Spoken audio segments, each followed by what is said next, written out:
ఏడుకోండో మా సత్తన్న ఫోన్ ఇంకా switch off చేసుకుండు. మరి ఇయ్యాలన్న దర్శన భాగ్యం దక్కుతుందో లేదో. గోదపంచి ముద్దుగా పెట్టినా గుల్లమాలు ఎత్తుంది ఇలా నోట్లనే మన పడుతుంది. ఎట్లా కొండ పోతుందో ఏమో తెంపుకొని మరి ఏం దేవుళ్ళ కాడనే పెడుతుందో దయ్యాలకు పెడుతుందో గాని దయ్యాలు పట్టినట్టే మొగ్గ ఉత్తనీయరా మా చెట్టుకు. ఏంది నాయనమ్మా నువ్వు కనిపిస్తున్నావేంది? మరేం భీమాది వచ్చి నన్ను వెచ్చొచ్చింది అనుకుంటున్నా ఏ పిల్ల ఉన్ని ఇంకా బతికే ఉన్నా నేను. గట్లెందుకు మాట్లాడుతున్నావే? ఈ కోళ్ళ దిక్కుల దీపం పెట్టనే ఇక్కడనే తలుక్కున్నాయి. ఇక్కడ దంది దొబ్బుకొని బుక్కు దంది నా తాన్ని ఓసి పెట్టాం గీజలంతా అని గుమ్మి మీద ఉన్నాయని కోళ్ళు కాకలం పెట్టి నన్ను ఎడుతున్నావులే. గాయంత అర్థం కాదు అనుకుంటున్నావా నాకు? ఇంటికాదు ఉందాక చిక్కేందుకు నాకు రిబ్బంది పెట్టుకొని రికాము లేకు చెల్లత్తు వాకిట్లకెళ్ళి ఇప్పుడు ఎంటికలు ఇలా పోసుకొని కూర్చున్నావా అమ్మ ముచ్చత్తు వెతుకుతా. నువ్వు నా ఇంటికల గురించి మాట్లాడకు. నా ఇంటికలకు ఫ్యాన్స్ ఉన్నాడు తెలుసా? పేర్లు కూడా ఉన్నాయమ్మా చూసుకోయమ్మా. అబ్బబ్బబ్బబ్బా పొద్దుగా లేచి నేను ఎవరి ముఖం చూసినానో ఏందో దీని కళ్ళ వద్ద. కోళ్ళు మేకలు ఇదిగా మంచిగున్నావా? నేను మంచిగానే ఉన్నా సంచి లేక గాని నువ్వు మా వాయనమ్మ పక్క పోయి చేస్తావు కదా. అమ్మో ఆమె పక్కన చేయడం చాలా కష్టం, అందుకే దూరంగా వచ్చి చేస్తున్నా. ఓ దివ్య నువ్వెందుకు మా నాయనమ్మ దగ్గరికి పోయినా? మా నాయనమ్మ వచ్చి అమ్మ 2 రోజుల కోపాలన్న ఫోన్ చేసి మా నాయనమ్మ బువ్వ తిన్నదా మంచుకున్నదా అంత అడిగిన మొక్కమే నాయనది. అబ్బబ్బబ్బబ్బబ్బా నిజంగా నువ్వు నా ఇజ్జత్ అంతా తీస్తున్నావే. ఏమిందో గిట్లు ఇద పోసుకొని ఏంటి మొగోళ్ళు తెలబడి ఆడోళ్ళు తెలబడి ఏంటిది. సిటీలో అందరూ ఇలానే ఉంటున్నానేమో. సీటీలు ఉంటుంది సీటీల దినాన్ని చూస్తానే టీవీలో నిన్ను వచ్చినా తెలుగులో మాట్లాడతావు కదా ముద్దుగానే అనిపిస్తుంది కానీ ఒక్క ముచ్చతార్థం కాదేమ్మా నీది. ముసలమ్మ తిట్టిందా పొగిలిందా? నువ్వు గిట్లనే చేసినావు అనుకో నిన్ను బిగ్ బాస్ హౌస్ లకు ఫోన్ చేసి పంపిస్తాను మొన్న చెప్పినా కదా యాదుకున్నారా? అవ్వా తోలి అమ్మ పోత నేను ముద్దుకుంటా ఆడ గంగమ్మ లేరా మంచిగా నవ్విస్తున్నాను అందరు నవ్విస్తున్నది బెదిరిస్తున్నది ఏడుస్తున్నది నవ్వుతున్నది.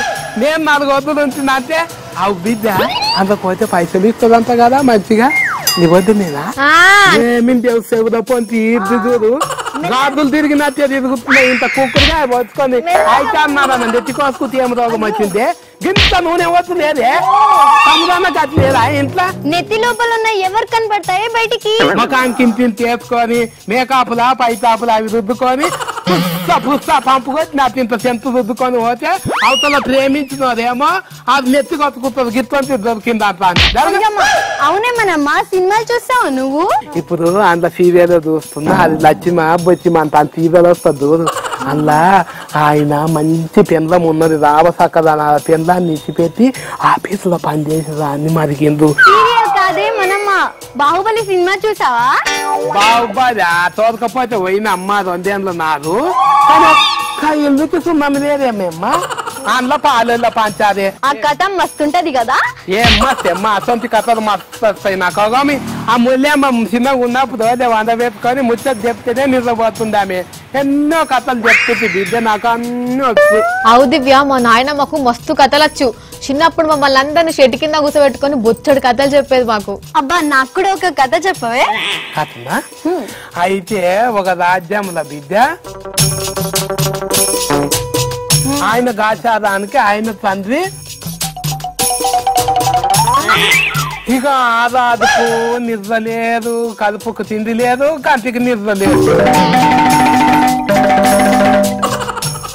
పేద ఇంటి 4 తలకాయల పాములు 8 తలకాయల పాములు వెళ్తున్నాయి అంత ఇక రాదు ఒక్క తీరుగా. అవును దివ్య ఇప్పుడు ఇసోంటి కథలు ఇందామన్నా కూడా చెప్పేటోళ్ళే లేరు అసలు. ఏం చెప్పినా ముచ్చవరన్నా చెవుడం ఎత్తున్నారమ్మా ఇంత పోరలకు తక్కల ఫోన్ చేతిలో పెట్టా అంత అది చూడు బొమ్మలు చూడు చిలకమ్మగా వచ్చిందా మేకలకైనా దొంగతనానికైనా గివి పెట్టి చూపిస్తున్నారు లబ్బలు బొమ్మలు పెట్టి. ఇప్పుడు ఇసోంటి కథలు ఇందామన్నా కూడా చెప్పేటోళ్ళే లేరు అసలు. ఇంట్లో కూర్చొని ఇట్లా పెద్ద మనిషి ముచ్చ తింటే మన నెత్తికి వస్తుంది. ఆ ఇంట్లో నెట్లేమో ఆన్ చేసుకొని కథలు తింటే అవి చల్ల నీతేమున్నది తెలుసుకుంటున్నదా ఒక్కరన్నా ఇట్లీ పెడతా. అవునే నాయనమ్మ ఇవాళ రేపు కథలు కావాలంటే యూట్యూబ్ లోనే వింటున్నాం దానిలోనే కామెంట్లు పెడతాం. మంచి కథలు మనసులు ఎట్లుండాలి ఎట్లా బతకాలి నీతి ఏంది కథ ఏంది సుఖమేంది దుఃఖమేంది అంతా చెప్తది. వంకాయ సొంతి కూర సీత సొంతి భార్య శివున సొంతి దైవము శ్రీరామచంద్రునంత రాజు కలరా అంటానంటదే. నిన్న మోదీ సార్ కూడా వంకాయ కూరకి మించిన కూర ఏది లేదన్నారు. ఏం చెప్పిండు దివ్య ఇంతకు మోడీ సారు? కథలు పిల్లల్లోని క్రియేటివిటీని బయట పెడతాయంట. కాబట్టి మీలాంటి పెద్దోళ్ళు మాలాంటి పిల్లోడికి కథలు చెప్పాలంట. అయినా పెద్దయినాక పొలిటీషియన్స్ చెప్పే కథలు వింటుంటారు కదా, అందుకేనేమో పేరెంట్స్ ఈ రోజులలో కథలు చెప్పుడే మర్చిపోయినరు. అబ్బా నాయనమ్మ, నీతోనే ఇంకా 4-5 రోజులు ఉంటా. మంచి మంచి కథలు చెప్పు. ఒక్క కథలు ఏంటిది బిడ్డ, నేను కూరలు వందుకు కూడా చెప్తా నీకు. వంకాయ కూర, కాకరకాయ ఎట్లా వండాలి, ఏమేమి వేయాలి అన్ని చెప్తా. పచ్చిపుద్దు కాదుకెళ్ళి మీకు తలకాయ కూర దాకా అన్నీ. అగో గదామక్క బెండకాయలు ఇస్తాను, ఈమె కూర్చో, నేను దయసు వస్తా, ఇప్పుడే వస్తా. కానీ ఏ మాట కామాట చెప్పుకోవాలి, చిన్నప్పటి రోజులే మస్తు మంచిగా ఉండేటి. నాయనమ్మలు అమ్మమ్మలు చెప్పే కథలు, తాతనేమో పొలాల పొంటి తిప్పుకొచ్చేది, మేనమామలు అయితే ఏం అడుగుతా అవి కొనిచ్చేటోళ్ళు. బంధాలు బంధుత్వాలు అంటే తెలిసేది.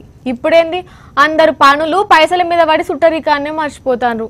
ఇంట్లోకి రాగానే మంచిగున్నారా అని కాదు, మీ వైఫై పాస్వర్డ్ ఏదో ఉండే అని అడుగుతాండ్రు.